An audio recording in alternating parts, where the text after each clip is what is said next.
Hello everyone, SP classes के online channel में मैं विजय कुमार आप सभी का स्वागत करता हूं।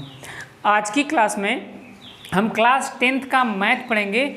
मैं स्टार्ट करने से पहले ये बता दूं कि जो चैप्टर 8 है त्रिकोणमिति, उसको पूरा कंप्लीट पढ़ा दिया गया है। आज के लेक्चर में हम त्रिकोणमिति के कुछ अनुप्रयोग हैं, हम इसका प्रयोग जो साइन थीटा होता है, cos theta, tan theta, cot theta, इसका यूज कहाँ पर करते हैं, किस प्रकार से करते हैं, क्या फाइंड आउट करने के लिए करते हैं, इसके बारे में आज हम देखेंगे। चलिए स्टार्ट करते हैं। सबसे पहले हम देखेंगे इस चैप्टर में उन्नयन कोण किसे कहते हैं और अवनमन कोण किसे कहते हैं। उन्नयन कोण किसे कहते हैं और अवनमन कोण किसे कहते हैं। देखिए, उन्नयन कोण जो होता है ना, उन्नयन कोण हमारी आंखों पर कब बनता है और किसे कहते हैं। ये देखिए, मान लीजिए कि यहाँ पर कोई एक लड़का है, यहाँ पर एक कोई लड़का है, इसके नेत्र के क्षैतिज से यदि कोई वस्तु ऊपर की ओर स्थित हो, ये रेखा थोड़ी सीधी रहेगी बिल्कुल,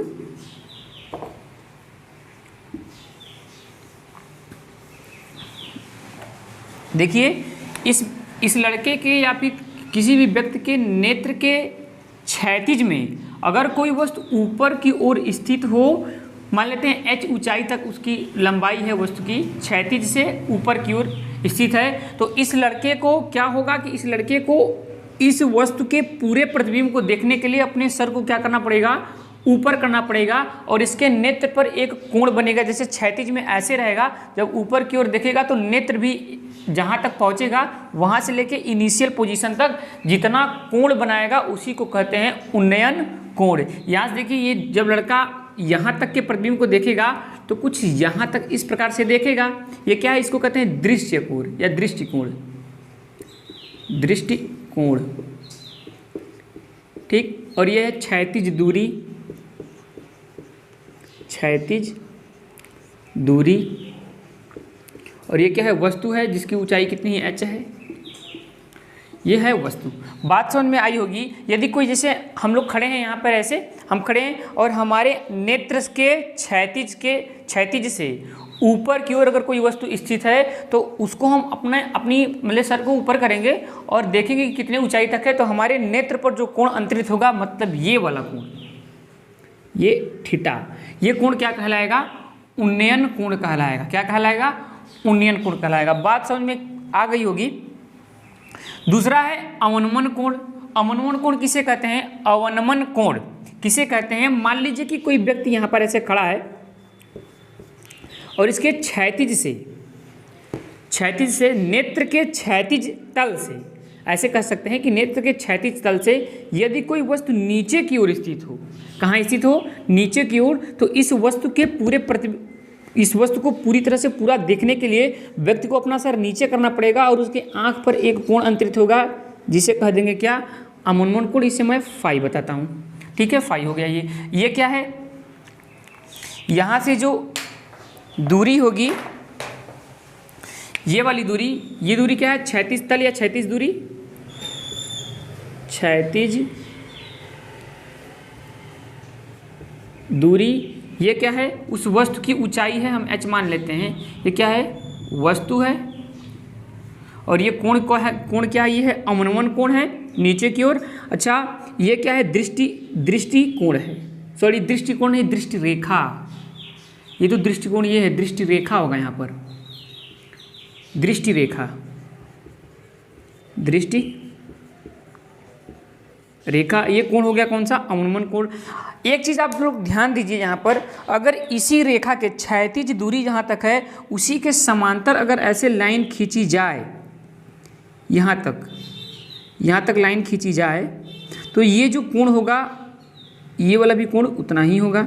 इस बात को आप ध्यान में रखिएगा, क्योंकि जब दो समांतर रेखाओं को एक तिर्यक रेखा से काटती है तो z बनाइए, मतलब अगर देखें ये वाला कोण तो ये वाला कोण आपस में बराबर होगा, क्योंकि इधर से z बनता है और इधर से भी z बनाएंगे ऐसे, तो ये वाला कोण और ये वाला कोण आपस में बराबर होता है, ठीक है। यही चीज़ें आपको सबसे इंपॉर्टेंट यही है कि उन्नयन कोण किसे कहते हैं, अवनमन कोण किसे कहते हैं। इसके बिहाफ पर एक न्यूमेरिकल देखते हैं, आपको क्लियर हो गया होगा। अगर क्लियर नहीं है तो कमेंट करिएगा कि सर ये इसमें प्रॉब्लम है, तो फिर से एक बार इसको एक्सप्लेन कर दिया जाएगा, ठीक है। एक क्वेश्चन पढ़ता हूँ, आपको समझाने की कोशिश करता हूँ कि इस प्रकार के क्वेश्चन को किस प्रकार से इमेज, अगर आप इमेज ड्रॉ कर ले गए तो आपका न्यूमेरिकल बहुत ही ईजी हो जाएगा, बहुत ही आसानी से सॉल्व हो जाएगा। एक क्वेश्चन पढ़ता हूँ। क्वेश्चन लिखा है 1.5 मीटर लंबा एक प्रेक्षक एक चिमनी से 28.5 मीटर की दूरी पर है। इसकी आँखों से चिमनी के शिखर का उन्नयन कोण 45 डिग्री है। चिमनी की ऊंचाई बताइए। ठीक है, क्वेश्चन हमारा क्या कह रहा है, क्वेश्चन पढ़ते जाते हैं और उसी के अकॉर्डिंग हम क्या करते जाएंगे, फिगर ड्रॉ करते जाएंगे। इसको आप नोट कर लें या इसका स्क्रीनशॉट बना लें, इसके बाद हम लोग आगे चलेंगे।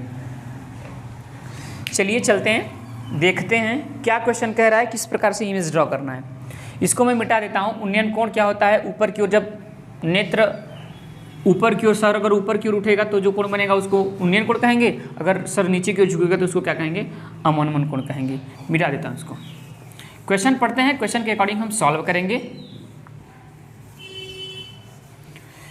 बहुत ही मज़ेदार क्वेश्चन होते हैं, अपने से थोड़ा सा अगर इमेज आप ड्रॉ कर लेंगे तो थोड़ा और अच्छा लगता है। क्वेश्चन कह रहा है कि 1.5 मीटर लंबा एक प्रेक्षक, क्वेश्चन फर्स्ट है हमारा, एग्जाम्पल है, यहाँ से कितने मीटर का लड़का है, ये प्रेक्षक है, यहाँ से वहाँ तक 1.5 मीटर का लड़का है, ये प्रेक्षक 1.5 मीटर का, ठीक है। यहाँ से मॉडल से लेंगे ऐसे, ठीक। एक चिमनी से 28.5 मीटर की दूरी पर है, मतलब एक चिमनी यहाँ पर कहीं है, चिमनी है ये, इससे इसकी दूरी कितनी है, 28.5 मीटर की दूरी पर है, ठीक है। यहाँ तक क्लियर हुआ।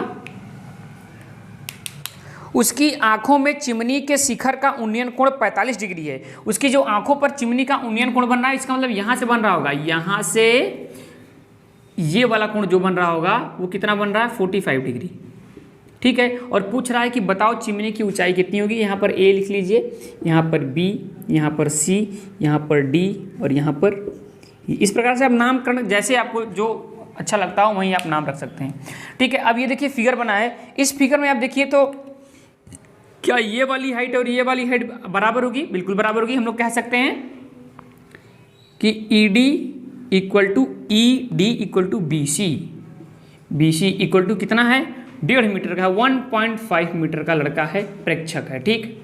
ये बातें यहाँ से क्लियर हो गई होंगी। यहाँ से इसको कह सकते हैं कितना है, ये 1.5 मीटर का लड़का है, ठीक है।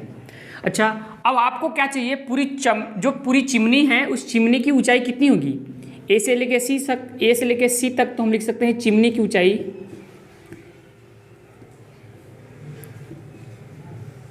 चिमनी की लंबाई, चिमनी की लंबाई जो है कितनी है, ए सी, और ए सी इक्वल टू कितना, A B plus B C, कितना, A B plus B C. या फिर ये भी कह सकते हैं कि A C equal to A B तो पता नहीं है, ए बी हमको निकालना पड़ेगा, प्लस का बी सी कितना दिया है, 1.5 मीटर, ठीक है, 1.5 मीटर, ठीक।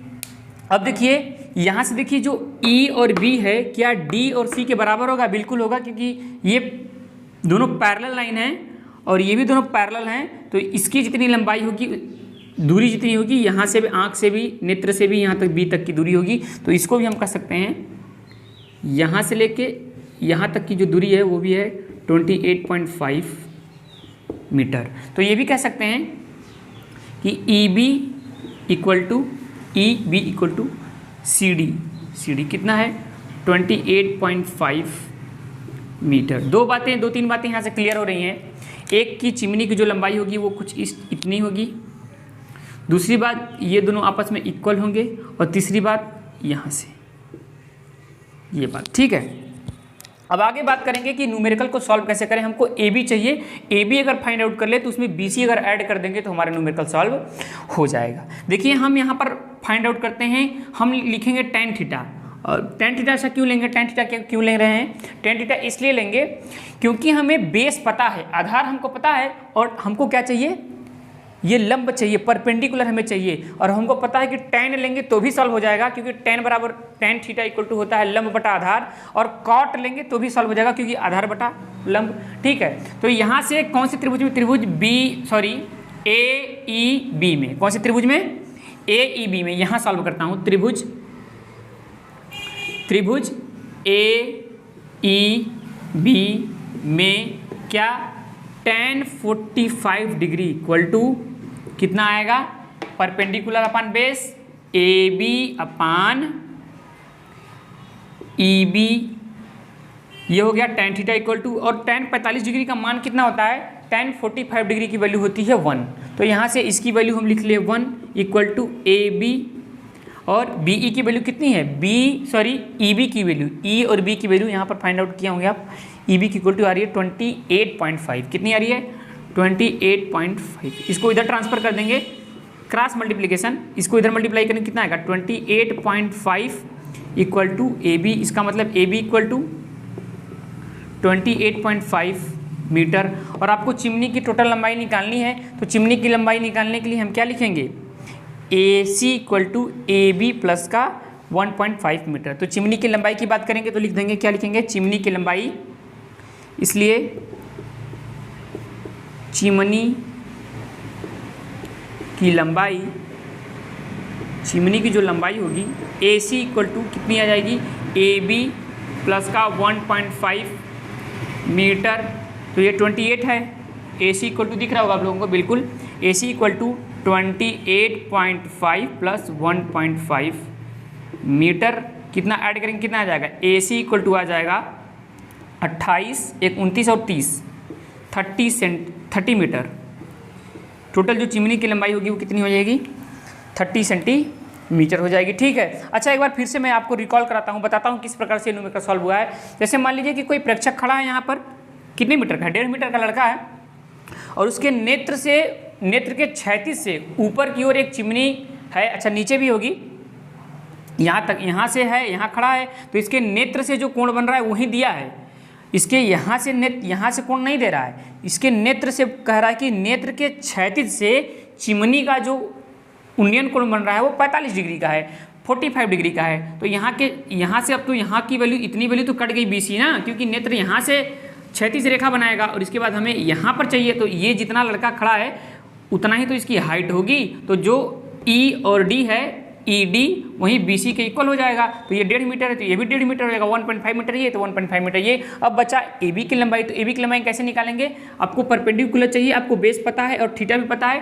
तो लगा दीजिए tan का फार्मूला या फिर cot का फार्मूला, दोनों से सॉल्व हो जाएगा। ठीक है, यहाँ से सॉल्व करने के बाद आप AB की वैल्यू निकाल लेंगे, AB को निकालने के बाद AC इक्वल टू, आपको पता है कि जो A और C टोटल लंबाई है चिमनी की कितनी है, AB प्लस का BC, तो AB पता है, आपने फाइंड आउट कर लिया, और BC भी जितने लड़के की लंबाई उतना ही इसकी लंबाई, दोनों को ऐड कर देंगे, निकल जाएगा सीधे चिमनी की लंबाई। ठीक है, इसको आप नोट कर लें। अगला क्वेश्चन हम देखेंगे, समझेंगे कि क्वेश्चन क्या कह रहा है, इसको नोट कर लें या फिर इसका स्क्रीनशॉट बना लें, फिर आगे चलते हैं। चलिए नेक्स्ट क्वेश्चन देखते हैं हम लोग। नेक्स्ट क्वेश्चन पढ़ता हूँ, कह रहा है भूमि के एक बिंदु से जो कि मीनार के पाद से 30 मीटर की दूरी पर है, मीनार के शिखर का उन्नयन कोण 30 डिग्री है, तो मीनार की ऊंचाई ज्ञात कीजिए। देखिए सबसे पहले छोटे छोटे न्यूमेरिकल से हम लोग शुरू कर रहे हैं, स्टार्टिंग है, जैसे जैसे आगे बढ़ते जाएंगे वैसे वैसे हम इसके जो और अच्छे न्यूमेरिकल हैं उसको भी सॉल्व करते चलेंगे। एक्चुअली ये फर्स्ट लेक्चर है, इसलिए इसमें थोड़ा सा इंट्रोडक्शन के साथ साथ एक दो न्यूमेरिकल को बता के आपको ये बताया जा रहा है कि किस प्रकार से न्यूमेरिकल, छोटे न्यूमेरिकल सॉल्व होंगे, उसी के बिहार पर आपका बड़ा न्यूमेरिकल भी जो होगा वो सॉल्व होगा। फिर से क्वेश्चन पढ़ता हूँ, कह रहा है भूमि के एक बिंदु से जो मीनार के पाद बिंदु से 30 मीटर की दूरी पर है, फिगर भी बनाते चलेंगे, ये आपका हो गया होगा। नेक्स्ट न्यूमेरिकल है दूसरा न्यूमेरिकल, इसको मिटा देता हूं।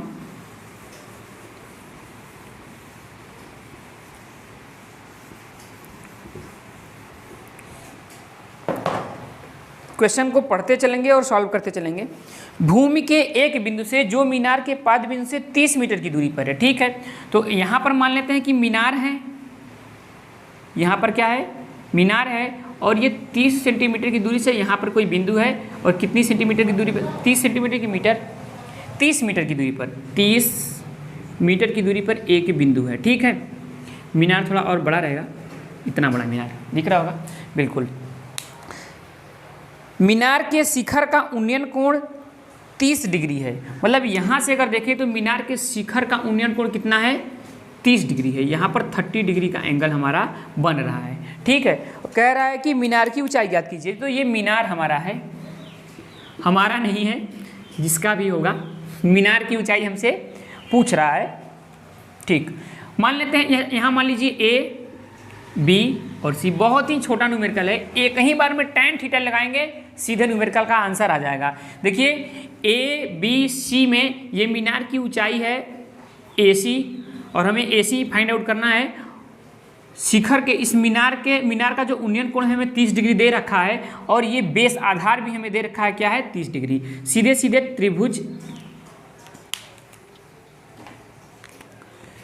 त्रिभुज ABC में क्या लगाना है, tan 30 degree, tan 30 degree equal to क्या होता है, अगर हम tan की बात करें तो लंब बटे आधार यही होता है, परपेंडिकुलर अपन बेस, आधार परपेंडिकुलर अपन बेस कहते हैं इसको, परपेंडिकुलर अपन बेस। कितना दिया है, AC इक्वल टू BC, फिर tan 30 degree equal to AC की वैल्यू आपको फाइंड आउट करनी है, BC की वैल्यू दिया 30। यहाँ पर ये बताइए कि tan 30 डिग्री का मान कितना होता है, 1/√3। कितना होता है, 1/√3। AC इक्वल टू यहाँ पर लिख सकते हैं tan 30 डिग्री इक्वल टू 1/√3 होता है। याद होनी चाहिए वैल्यू, फर्स्ट वाले लेक्चर में आपको बताया हो गया, सारी वैल्यू बताई गई होगी। tan 30 degree, 45 degree, 90 degree, 0 degree सब बताया गया है। AC इक्वल टू यहाँ पर 30 डिग्री। अब इसको ट्रांसफर कर देंगे, क्रॉस मल्टीप्लिकेशन नहीं, इसको सिर्फ इधर भेज दीजिए तो हो जाएगा 30/√3 इक्वल टू AC। सॉल्व कैसे करेंगे, इसको क्या करना है आपको, ऊपर नीचे √3 का मल्टीप्लाई करा दीजिए या फिर 30 को ही ब्रैक कर दीजिए, किसमें, 3 × 10 डिवाइडेड बाई √3। दिख रहा होगा, नहीं दिख रहा है, ऊपर सॉल्व करता हूँ इसी वाली वैल्यू को, यहाँ तक दिख रहा होगा, बिल्कुल। यहाँ से इधर सॉल्व कर देता हूँ, 30 को लिख सकते हैं 10 × 3 × √3 × √3, तब ना यहाँ से 3 मिलेगा, √3 बना लेगा और यहाँ 10 बना लेगा, divide by √3 equal to AC, एक √3 से एक 3 रूट कट जाएगा, AC इक्वल टू बजेगा 10√3 और ये हो जाएगा किस में, मीटर में, क्योंकि ये वाली वैल्यू किस में थी, मीटर में। बहुत ही आसानी से सॉल्व हो जाएगा। tan थीटा ये इतना लिखने की जरूरत नहीं है आपको, सीधे tan 30 degree equal to AC/BC करके AC की वैल्यू फाइंड आउट करनी है, BC आपको पता है, आधार पता था, वैल्यू रख दीजिए और सीधे यहाँ से सॉल्व करके ये वैल्यू निकाल दीजिए। 2 नंबर का क्वेश्चन है या 3 नंबर में ये क्वेश्चन आ सकता है। आज के लिए इतना ही रखते हैं, इंट्रोडक्शन में इतना ही रखते हैं। अगले लेक्चर में इसके अन्य क्वेश्चन के साथ आएंगे। आज के लिए इतना ही। अगर आप चैनल पर नए हो तो चैनल को सब्सक्राइब करें, लाइक करें, अपने दोस्तों के साथ शेयर करें और अगर ये सब समझ में आ रहा था तो एक प्यारा सा कमेंट जरूर करें। वीडियो देखने के लिए धन्यवाद। इसको सॉल्व कर लें, नोट कर लें।